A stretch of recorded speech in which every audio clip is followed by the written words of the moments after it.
Ditching the wires and connecting your AirPods to your Mac is easier than grabbing that morning coffee. Alright, let's get started. The first thing you'll need is, of course, your AirPods and your Mac. Make sure your AirPods are charged up. This seems simple, but it can be a major roadblock if they aren't.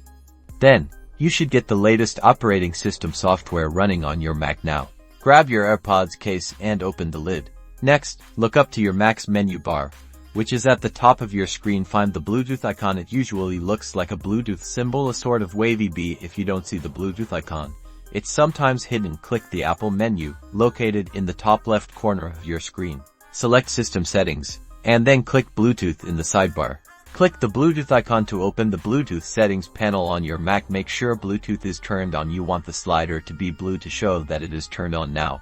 With your AirPods case open, you'll see your AirPods listed as available devices, most likely under the Devices section. If not, click the Connect button next to them. Your AirPods are now connecting to your Mac.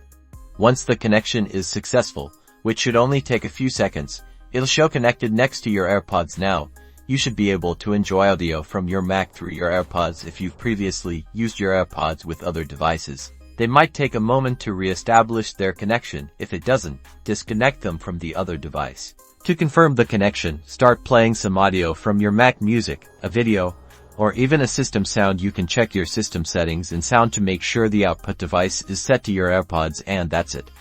Your AirPods are now wirelessly connected to your Mac, allowing you to listen to music and other content with better audio quality. Enjoy.